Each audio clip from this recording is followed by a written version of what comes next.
the way he is singling her out, not just with wrong information, but singling her out. Is this how even a reporter like Martha Raddatz is going to be treated by this president? No, and I would have updates, but they're privately held.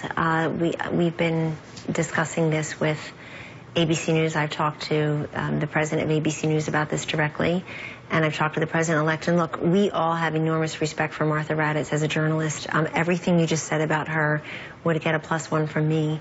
And we do have enormous respect for her and her colleagues at ABC News. I think anybody who watches just this past week the job she did sitting in for her colleague on This Week with George Stephanopoulos, it was a tour de force in how you interview people right, left, and center about issues you know something about. She's among the best that we've got in this country. I completely agree with you. But I would like to broaden the conversation, if I may, out in terms of... Wait, are we going to get an apology from the president-elect on that? I mean, he's telling a story about her that is not true and telling it to great effect and having people jeer her. Will he correct this? Well, so apologies like that are not made publicly necessarily, but... But the accusation was made publicly.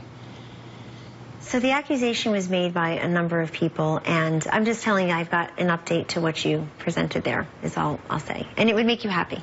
So, but in terms of his relationship with the press, I mean, Rachel, I don't know how anybody can disagree with just the empirically provable fact that Donald Trump got more negative press coverage than anybody in modern political history. Also quantifiably more press coverage than anybody in modern political history. Well, because people were trying to prevent him from being the president. Oh, he was a phenomenon. Well, he's a heck of a lot more interesting to cover, that's sure, than the alternative. No doubt people wanted to cover him. But, I mean, the negative press, the presumptive negative press, and I'm somebody who's very pro-press. Somebody who I think has good relations with most of the press, the print and electronic media. But it is frustrating oftentimes, if you're in Trump world, to not be able to get your message out, which is why he ended up taking it directly to the people. People would ridicule us for doing these rallies, but it was his way of being the master communicator, master connector he is, of making people feel like they were part of his movement, not part of some garden variety politician campaign. And let me just say, his way of cutting through the noise or cutting through the silence on an issue, whatever the case was in a given time. It's on an issue like, just to stay specific to Martha Raddatz here, he did say something about her publicly that isn't true, and until he corrects it publicly, the people who heard him say it will continue to believe an untrue thing about a woman who doesn't deserve it. I will just make that case to you. And I have one other thing on this to ask you about, which I don't think you've ever commented on. Peter Thiel is part of the transition. Yes.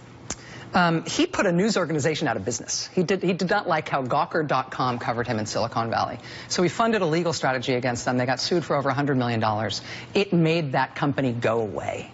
They no longer exist because Peter Thiel sued them out of existence.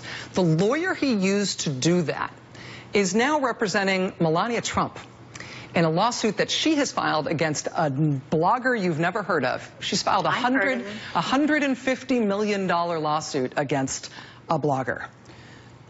Is that going to continue after inauguration? Is the Trump family going to try to sue to bankrupt news outlets and bloggers? That's not the goal here. The goal here is to tell the truth. Is that to collect $150 million from that guy? No, let's be fair here. First of all, let me go back to what you said about Peter Thiel. I don't want anybody to leave here misinformed or misled that somehow he sued a company out of business. He filed a lawsuit. The judge or the jury heard all of the evidence. Gawker didn't settle. They may have been Ask him why he did it. And instead he did it to put. But he succeeded, and he succeeded with apparently an excellent lawyer who now has been hired by Mrs. Melania Trump, who also has been slandered and maligned, and she has a right to defend herself. This woman is brilliant. Anybody who anybody who underestimates her and misunderstands her does so at their own peril. I know her very well. She's going to make an amazing first lady. Is that lawsuit going to continue once she's first lady? I don't know that the course of the lawsuit, meaning I don't know what it's where it is in the process right now, but she has a right to defend herself. Does the this is a very unusual thing, though, what Peter Thiel did. It's a novel legal strategy. He's the one who's pioneered. He invented it. He's pioneered it. And he succeeded at it. And he succeeded with this lawyer. And it made a journalistic enterprise disappear. And so they made themselves disappear by lying. Because they wrote a thing about Peter Thiel not settling and by being arrogant, I guess, going forward. That's my guess. That's how the legal system works. What he did, he accomplished what he set out to do. We both acknowledge. He's done that his whole life. The man's an amazing success story. But with the Gawker thing, he set out to fund that lawsuit to make Gawker disappear, and it worked. Is the Trump family now embracing that strategy? Not are at they all. going to use that? Not but at that all. is Melania what she's Trump, doing. she's defending herself, and she got, I think, an unusual, if not unprecedented, apology.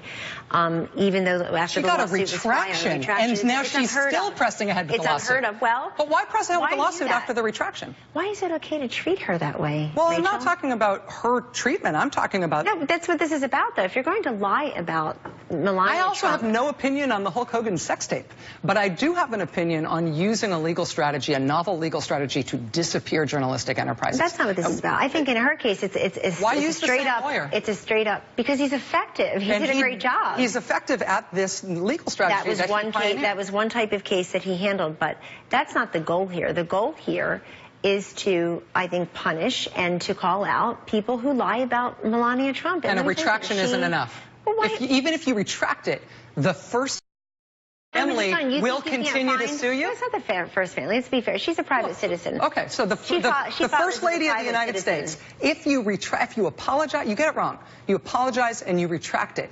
You will continue to be sued, perhaps as an individual for over $100 million. Do you think an apology? That's going to continue? Well, hold on, Rachel. Do you think an apology and a retraction undoes the damage? I think when Humpty Dumpty falls off the damn wall, you can't. You guys are endorsing this strategy. No, I didn't say that. I'm asking you a question. But you're defending Why is it okay? I'm not defending it. I'm defending her and her right to sue people who spread lies and vicious lies about her. If the Trump family believes, how about people just stop doing that? I've got a great novel strategy. How about you stop lying about Melania Trump? Every president, not only in the modern era, every president back to the beginning of newsprint has believed that the press has lied about them and has hated the press and has invaded against the press. I have never seen a first family, never seen a president or his family members trying to put newspapers out of business through a novel legal strategy. And I want to know if the Gawker legal strategy. She's not trying to do that. She's not trying to do that. That is not her lawsuit. Her lawsuit is suing someone, suing a publication that lied about her, and they are they going to do that to everybody? And they apologize. Well, are people going to stop lying about them? And she didn't file that lawsuit as the First Lady. She filed the lawsuit as a private citizen. Will it continue when she's First Lady? Are people going to continue to lie about her? Well, presumably the First Family will continue to believe that people are lying about them. All presidents do. Will the lawsuit? Oh my God, it doesn't even come close. Do you know what we were discussing 8 years ago around this time? Because not you and me necessarily, but you and me separately. Do you know what the country was discussing 8 years ago? We weren't discussing all the any negative stuff that was associated with President-elect Obama. It was basically, what will they wear to the inaugural? What will he try to push through? How long will it take to get health care? I mean, it's just different for the Trumps. And you know it. But as a private citizen that's being lied about, I'm very proud of her. I'm proud of her as someone who admires her, who knows her, and I'm proud as a woman who gets sick and tired of watching other women torn down in the press, especially a public figure like that. I'm proud of her for pushing forward with that lawsuit. And she got a retraction, she got an apology. You're asking me, is it enough? Is the damage undone? Do you think you can't pull up that story somewhere? I bet you could pull it up right now on your computer. So the damage is always there. And that's not fair to her. Are you glad that Gawker's gone? I haven't paid much attention to it. Am I glad that they're gone? If somebody lies about the First Family, you see it as a lie, would you want that news enterprise to be gone? No. In punishment? No. Of course not. No. This conversation that we've just had will be taught in journalism classes over the next couple years. Let me add a quick addendum, because I'm looking at the time. Let me add a quick addendum to that.